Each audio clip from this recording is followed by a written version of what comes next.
Come on, man. As the story goes, in 1954, the first time a nuclear submarine ever reached the lower depths, it awakened something. The Americans first thought it was the Russians thought it was them. All of those nuclear tests in the 50s, not tests. They were trying to kill it. Him. An ancient alpha predator. Graham states specifically that in the wake of the discovery that monsters exist and are often sleeping deep under the ground in the ocean, Monarch was founded. In Kong Skull Island, we learn Monarch was a small research project founded in 1946, was a special off-books task force, and it was done in response to incidents like the USS Loudon in 1943. In 1954, Monarch branched out in secrecy to become an independent and rapidly growing international coalition meant to study him. Study him. Meant to search for him, study him, learn everything we could. We call him Gojira. For the record, all of that, by the way, that I just ran through, that took about 5 minutes to learn. All you have to do is watch Serizawa's presentation that he gives to Ford in Godzilla 2014. It's an easy scene to find on YouTube. And then you just simply Google the USS Loudon to double check yourself, and you can put together a really easy Monarch timeline. I mean, of course, there is a legendary official Monarch timeline that was released, but it's pretty bare bones. My point being, you don't really need to spend a lot of time learning this information. In fact, you don't even need to learn Godzilla 2014 to learn that what happens in this episode is just simply wrong. All you have to do is watch the first 2 minutes.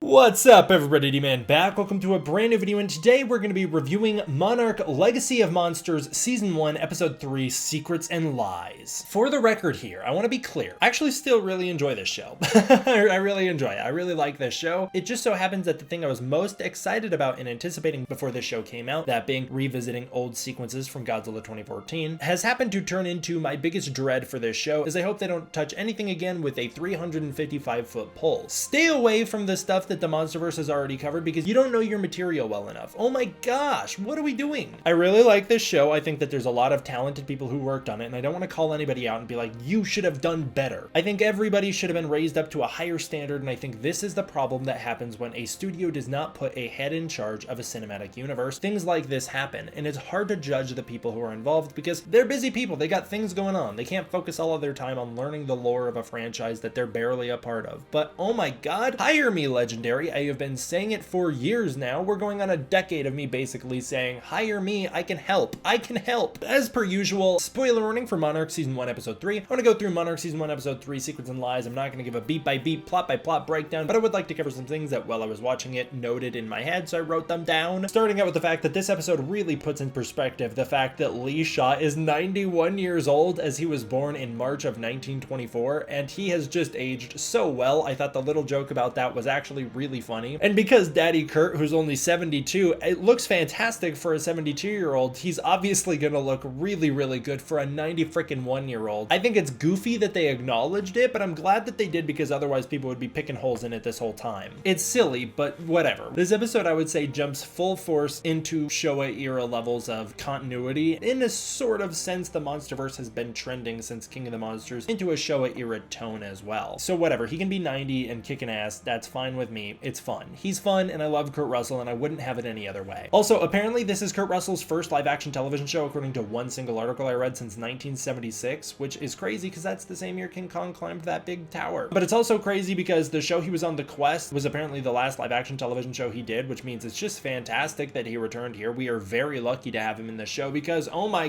god, he elevates this show so much. I love how Shaw clearly cares for Hiroshi and obviously loves him like a son and just wants to know he's safe. The way he speaks about him is so wonderful, and I really hope the two have a happy reunion. I'm really rooting for Shaw to survive throughout this show, not just because Kurt Russell's Kurt Russell and he's awesome and I love him, but because I really want this guy around in a second season. He just really does elevate this episode so much, and the screen presence he carries is unmatched by any other actor. In fact, I would go as far as to say that within just 2 episodes, Kurt Russell's character, Lee Shaw, has gone on to become one of my favorite protagonists in the MonsterVerse overall. He's just a lot of fun. I really loved the way Shaw spoke about the remaining members of the family as well, Keiko, Zuko, Emiko, and even Randa, who I at first thought he wasn't going to really like, but he clearly has a deep love for all of these people. And that love is deeper than what I was worried about, which is the love triangle, which doesn't seem to be materializing. I really thought there was going to be one, and it's not really here. And that's just such a good thing.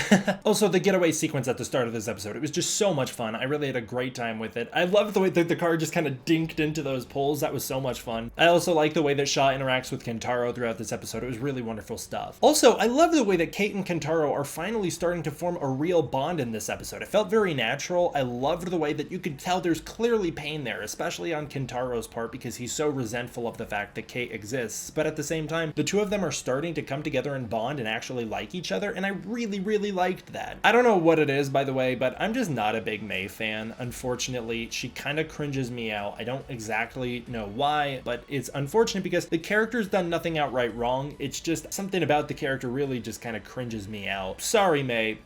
The secrets she's holding, I feel, are so petty. Like, why was she keeping stuff from Kentaro other than to be petty? It's just kind of annoying. I don't feel like you have time for pettiness in a situation like this, but I do appreciate the way she calls BS on the other characters, and I like that she's quick to call everybody out. We now seem to have an understanding of what it is Shaw wants and maybe why he was put in that containment facility, and it's clear he is truly a good guy who wants to protect people. He was just faced with an impossible situation, that being killing the Titans. But that's what he wants to do. He wants them dead. He wants to protect innocent people. Kind of in the same way that you can't really say Packard was a bad guy. He was just venting his anger on the wrong thing. Although in this case, I wouldn't even say that's what's happening. I would say he just wants to protect people, kind of in a Ren Serizawa way, where Ren just wanted to protect people. Although again, Ren was kind of doing it for the wrong reasons as well. Well, Lee Shaw's the example of a guy who's doing it for the right reasons, I feel. I'm really curious to see how people like Serizawa or Graham would be perceived by Shaw, because it's very possible he views them as the bad guys for protecting Titans over humans, and that's a fair judgment. Mark Russell makes the same exact judgment, and we're rooting for Mark Russell, and I'm rooting for Shaw.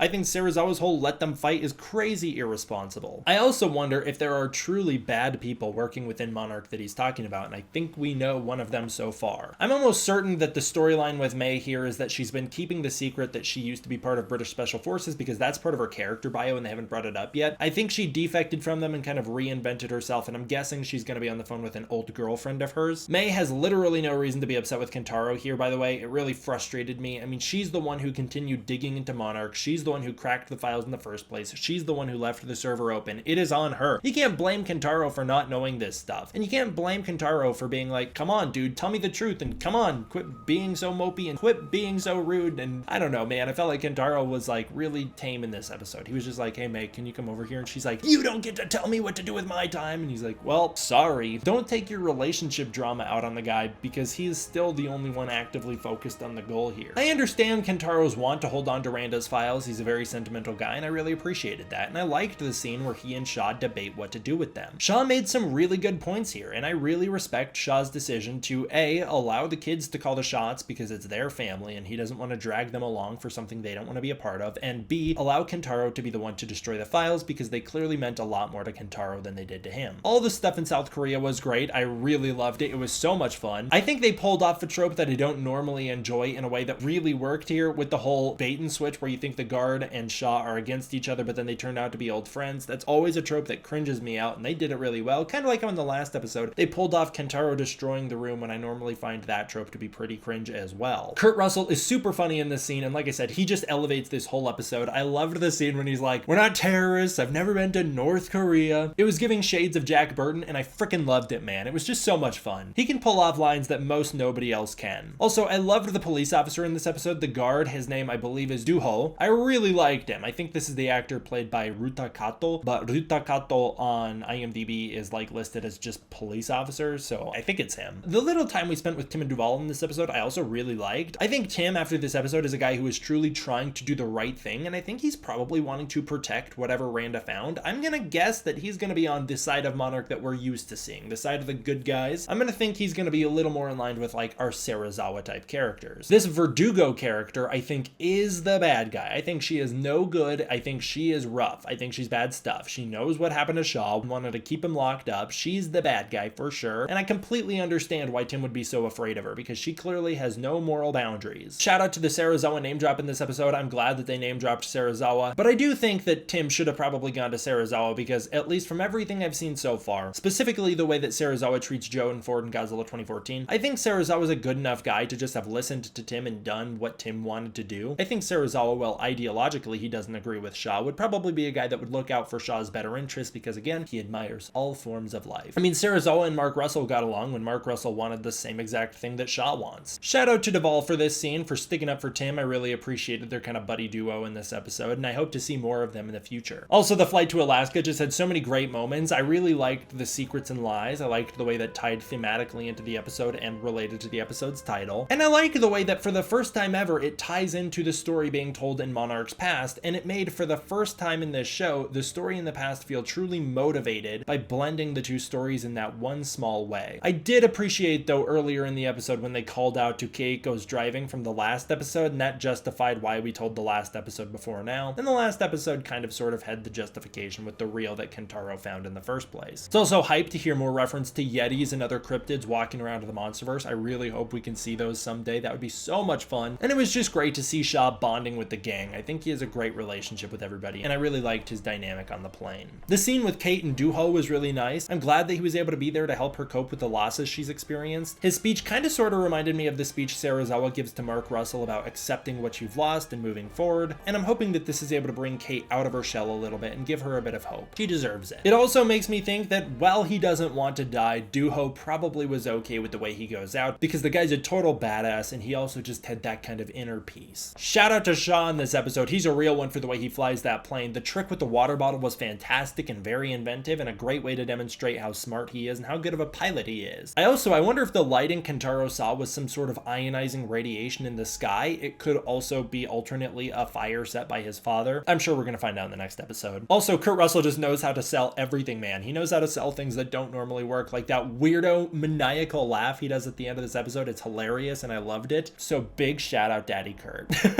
The investigation of the plane crash was also great. I loved that the body was there. It was so creepy. It was also a great way to foreshadow what was about to happen, and I loved Duho exploring the wreckage and determining that the plane did in fact land safely and was simply attacked by a Muto. I found the scenes at Hiroshi's campsite to be also great. I felt that they were very personal, and I found Kate and Kentaro's hug to be honestly super touching. I also really appreciated the payoff to the pencil shavings from the first episode, and I'm glad that they brought it up again here at the start of this episode because I totally would have forgotten about that. So that's just good writing. And then finally, I felt so bad for Duho. Oh my god, such a shame what happened to that guy because I really loved him when he was on screen. They knew how to write an instantly likable character with Duho. The new Ice Muto is also freaking awesome, man. I don't know what that thing is, but I love it. I want to see it get into fights. I liked the way that it doesn't outright have freeze breath. Like, it's not breathing freeze onto the thing like Barugan used to do, you know? It wasn't freezing the things it was coming in contact with. Instead, it was sucking the heat out of it. I thought that was a super cool twist, the way it created that tornado in its mouth. It was so freaky. I loved that thing. It looked like one of the modern graboids, but it's got these big legs. It's this crazy design. I loved the face of it, and for some reason, this thing has a classic Skull Island-esque design, and I want to see it fight Kong. I want to see the Bat Monster fight Godzilla. I think that'd be fun, but this guy, I know he's so small, but I want to see him fight like a 1933 style Kong. I want to see those guys go at it. I don't know, I really liked this guy's design. I liked the glowing blue tips. They were super cool the way they waved around. I also thought that while it wasn't hairy, like it honestly probably should have been biologically, I liked the way that they still found a way to make the creature look like the scales were keeping him warm. I know that reptilian creatures being out there just doesn't make a lot of sense, but I liked the way that they justified it with the way the creature was so bulky, and it looked like he would be able to keep himself warm. I liked it a lot. I'm also glad that the MonsterVerse has given more powers to more creatures. Ghidorah's got gravity beams. Godzilla's got the atomic breath. Other than that, the Titans don't really do much. Like, Mothra can shoot a web, and that's cool. And Rodan could do flames? Could he set things on fire sometimes, maybe on accident? But other than that, the monsters in the MonsterVerse, they don't really have special abilities. I guess the Mutos had an EMP, and so I'm glad to see more Mutos and monsters in the MonsterVerse having new special abilities because that's always such a fun Godzilla thing to do. Now getting into the rant portion of this video, this was the first episode that I outright disliked a plotline. This was also the first time in an episode that I preferred the stuff happening in the modern day, so congratulations to the modern day plotline. You're my favorite. I did think that the 1954 stuff started started pretty well. Like, the transition to the past through Kurt Russell's face fading into Wyatt Russell was done really well. I also appreciated that these scenes were all very interesting and well done. I appreciated the small hints to Keiko and Randa's relationship forming, and I liked the way that Shaw was just overall a really good friend in this episode. I thought the writing was pretty clever for the most part, but I am pretty bummed out that we skipped 2 years in the future without following up on what happened to that Batmuto, considering that was a big teaser at the end of the last episode. Now we're just gonna drop it. We better return to that thing and find out Monarch has been keeping updates and tabs on that thing, because oh my god, what were you doing, guys? Also, they're needing evidence that monsters exist, and it's like, Randa, if you had done the thing, filmed the Muto you saw at the end of the last episode, you wouldn't need to go so far out of your way to prove that monsters exist. You silly boy. Overall, when it comes to canon, I found this episode to be wildly disappointing. This episode seems to imply that Monarch is a scientific organization first and military organization second, which is the opposite way of how it was founded. It's just the opposite of what we've learned up to this point. This episode also kind of reveals that Monarch's like a 3-person team, which doesn't make any sense. I'll get back to that. The reveal that this episode was set in 1954 was very thrilling at first. It was very cool because I was very excited to see Godzilla and the Godzilla footcast here. It was a great way to pay off to the photo in the first episode. It was also a great way to reveal evidence of Godzilla to the military, and I was so impressed by General Puckett just believing them. He didn't deny them outright. Instead, he believed them and was like, okay, let's go get this thing. And that was a super good diversion of the normal trope where the military guy does not believe the scientists. So again, shout out to the writing in this show. This episode was directed by Julian Holmes, and I want to give him credit, but at the same time, I do want to say I'm sorry to him and the writers of this episode, but you guys, you need to study your material better. Watch the 2014 Godzilla film first, because this episode felt more like somebody who had seen the Godzilla 2014 movie back in 2014 in theaters one time and has not revisited it since, and then is trying to pitch you ideas about what would be cool. Like, wouldn't it be cool if this happened? And it's like, man, I know the material better, and no, that doesn't make any sense. Like, yes, it would be cool, but that doesn't make sense with what we know. There is no mention in this episode of the USS Nautilus. I don't know quite how to say it, but it's in real life the first nuclear submarine to reach the lower depths, as Serizawa states. That submarine is the one that Serizawa talks about in Godzilla 2014 that awakened Godzilla. Now, of course, that was contradicted with Godzilla Awakening originally, but Godzilla Awakening was never considered hard canon, and it was never really given a proper treatment, and so we've always kind of just brushed that off. In 1954, we awakened something, or at the very least, that's the first time people have come in contact with him.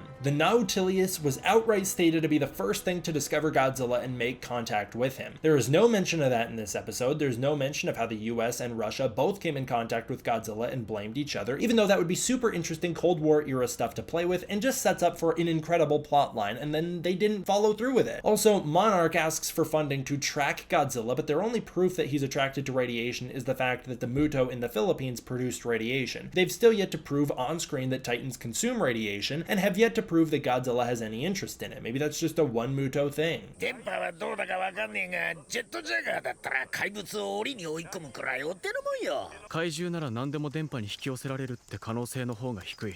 The plotline about the nuclear submarine would have answered all of those questions, as that's what would have drawn Godzilla out of hiding in the first place. They then ask for 150 pounds of uranium and are presented it in the form of a bomb. I'm not gonna let the actual physics and science of how much uranium was used in the Castle Bravo bomb get us bogged down in this episode, but just know that this episode's understanding of how the Castle Bravo bomb worked is incredibly elementary and embarrassing. There's a lot of good stuff in this scene. I want to shout out the fact that Randa thinks Godzilla can teleport. That was a funny scene, but it's also a good way to demonstrate why people think he's such a crackpot and why he was never taken seriously. Randa's inability to censor himself or read the room in front of military personnel is just a really nice way to set up the guy he becomes in Kong Skull Island. All the performances in this plotline were absolutely stunning. They were on point. I thought everybody did a good job in all of the scenes set in the past. But then we arrived at Sherwood Beach, that's the filming location of this, where we finally see the Keiko and Randa promo photo in action, and it's revealed here that this is the Castle Bravo sequence, and this is just all wrong. It's all so very wrong. All anyone had to do was not watch Godzilla 2014, but just watch 2 minutes worth of it. The very first 2 minutes of the MonsterVerse. All you had to do was start the MonsterVerse, make it 2 minutes in, and you would have seen exactly how wrong this whole sequence was. Where is the extended Monarch search for Godzilla? Where's all the Monarch vehicles in the water? Where's the scenes of Monarch and the United States military teaming up to gain data on Godzilla, gather visual research, gain records of the creature? Where's all the stuff about the local islanders who spotted Godzilla and had to be relocated? How was this the first ever response response to Godzilla, and why did they think it would work? Why did they think Godzilla would be attracted to the nuclear bomb when they had no way to prove it? Why does the guy painting the nuke already know what Godzilla looks like if he's never seen him before? That's like a huge one that this episode just completely messes up. Why is Monarch presented as only being like 3 guys in this episode when this is 8 years into the organization being founded? And at this point, Randa has already mentioned in a previous episode that Monarch has more members. Is the rest of Monarch out at sea gaining all the Godzilla video and data right now? They must be, which means our 3 main protagonists are really kind of lazy.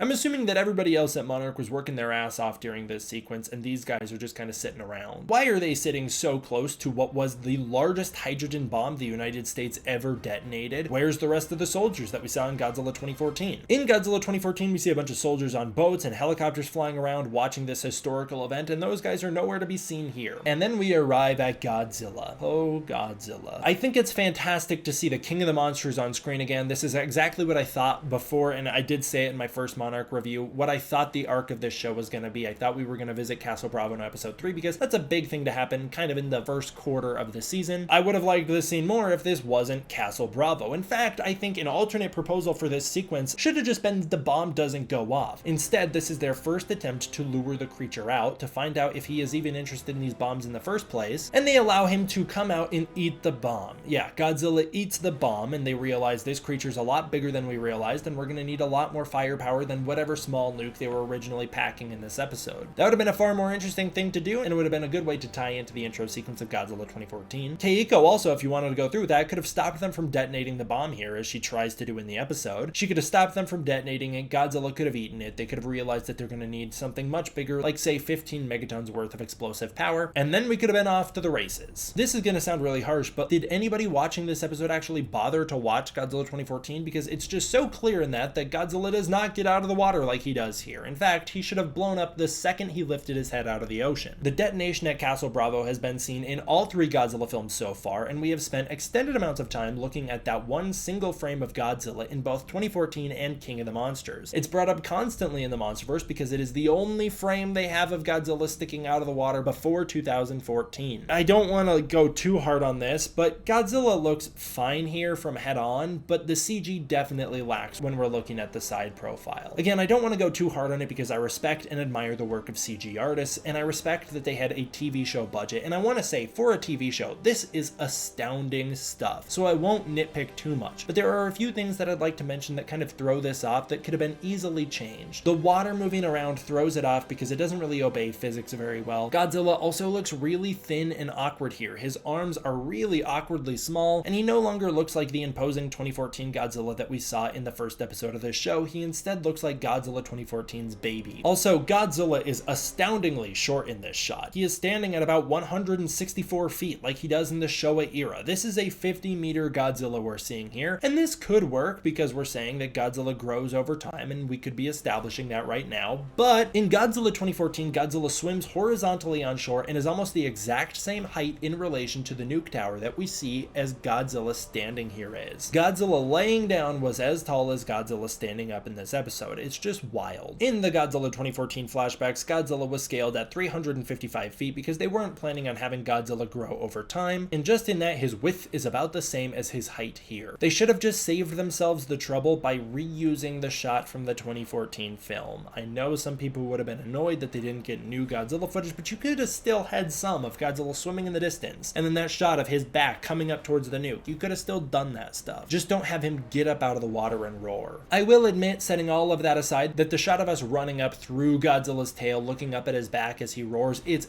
epic. It's so cool, but it just shouldn't have been in this episode. Also, the noises Godzilla makes in this episode are really strange. It's a very 1998 way to reveal Godzilla. In fact, for a second I thought they were reusing a sampled sound effect from 1998. It kind of really threw me off, but I appreciated it. And I would like to say, despite all of my problems with it, I felt really bad for Keiko in this scene, as Shaw and Randa are right. They had no choice but to let that bomb go off, and it's a shame she never got to learn that Godzilla was still around. Another thing that I have an issue with is just the soldiers are so close to Castle Bravo. Oh my god, they felt that shockwave about 2 seconds after the blast. Everything we see in this episode should have been obliterated, swept away. They would all be dead. The blast radius for Castle Bravo was so huge they'd be vaporized. This was a 15 megaton yield blast. It produced a 4.5 mile long fireball alone that was visible for 250 miles. It produced a mushroom cloud that grew over 47,000 feet high and 7 miles long within just the first minute of the explosion. In the end, the cloud grew over 130,000 feet and 62 miles in diameter. They would have been swallowed by this thing. In addition, the fallout contaminated 7,000 square miles and wound up causing the Lucky Dragon No. 5 incident, which was the real-life incident that killed a sailor due to radiation fallout that inspired Godzilla in the first place. This episode was not only frustratingly inaccurate to Godzilla 2014, but also historically insensitive in that regard. And finally, 2 minutes into Godzilla 2014, when the hydrogen bomb goes off, it produces a lethal shockwave that rips through the Pacific and obliterates our perspective, and we are sitting miles away, whereas the bomb here just doesn't. Also, just so you know, Godzilla 2014 isn't perfect. The 2014 bomb is way too small in comparison to the real thing, with a lot of footage being used from nuclear bomb tests. 2014 stitches a bunch of nuclear bomb footage together as if it was all one incident, but it kind of worked because it was like, well, this has happened many times, and there's many nukes, and they do many explosions, and now they're using one against Godzilla, and it was fine. It was whatever. We ignored it because it worked thematically for the scene. The real Castle Bravo hydrogen bomb is truly horrific to see in action, and it was just so enormous that this does not even begin to capture that. Finally, Randa states in Kong Skull Island they were trying to kill something. In Kong Skull Island, he says they when referring to the scientists who were looking for Godzilla. He wasn't there. It's clear he wasn't there. He never saw Godzilla firsthand. And if that was the only continuity error with this scene, I would have brought it up and moved along very quickly. I would have left it to the side because it was fine and it justifies what is a very interesting and cool thing to see happen here, where Bill Randa is the first person to see both Godzilla and Kong. It also is just a cool way to be like, he was there for the events of the 2014 film, and it's just fun stuff. Honestly, it's the least of their worries, but I only bring it up and harp on it so much because it's indicative of a bigger problem where they just ignored the continuity as a whole. All of that being said, Marie Yamamoto really sells the scene. Her performance is so solid. She does a fantastic job here. It's just a shame the rest of the scene doesn't sit right with me at all. It's a shame that this is the third time I've now re-edited a scene from this show, although one of those was purely for fun and totally works. The other two, Godzilla and the Golden Gate Bridge and this, just do not. The final scene of this episode with the trio was really nice. I actually really enjoyed seeing Monarch's rapid expansion following the Godzilla test, as you'd think would happen, and as kind of implied happens in the 2014 film. And I really liked learning how Monarch wound up so well funded to begin with. Randa wanting to go public with the stuff was great. I really enjoyed that, and it's very in line with his character, his whole thing about trying to prove these things exist in the first place. And I thought Keiko's distinction here between a lie and a secret was a really fantastic response to the military threat being posed against them. I also like that now that they've got military funding, they're also kind of in the direct crosshairs of the military and are actually more threatened because of it. Shout out to Shaw though, because he was a real one for making that deal, and Shaw does way more for Monarch than people give him credit for, so big shout out to Shaw. Okay, that's the big rant video. There was a lot to unpack with this episode. I want to say though, overall, I really enjoyed it, and that's mostly because I thought that the stuff set in 2015 was so solid. Loved seeing Kurt Russell in action. It was so much fun. Loved seeing the relationships start to build and form, and that ice kaiju is so freaking cool. Everything set in 1954 just had all of the potential in the world and fell short of it because they didn't pay attention to continuity and the universe they were playing in, and so it just becomes infuriating as a result of it. But overall, I still think this episode was more good than bad, and even though all of the 1954 stuff completely dropped the ball, it still presented interesting ideas. I guess from now on, I'm gonna say that the stuff set in the past is more of a recollection of what happened rather than an accurate retelling of it, because that's the only way this could work. Is the only way because, as we all know, films supersede TV shows in terms of canon. So as far as we're aware, Godzilla 2014 presents the canon events of the MonsterVerse, and these are just kind of the stories that people remember. These are Shaw's memories of what happened. That's kind of what this episode implies as we fade through Shaw's face from present to past. So yeah, this was how Shaw remembered it, and Shaw just remembered it wrong. He remembered seeing Godzilla get out of the water, kind of like the way that if you listen to people talk about real life tragedies that they may have witnessed, they describe them in ways that didn't actually reflect what they actually saw in the moment. Sorry, Monarch team, sorry people working on the show. I think you all do a wonderful job. I just wish that there was a little more quality control. I want to give a huge thank you to my patrons over on Patreon. If you want to support the Patreon, you can use the link in the description below. And if you want to support the Patreon, you can get early access to content, access to the Discord community, and more. Thank you all for watching. I hope you enjoyed. I'll see you guys next time for the next one. D-Man out.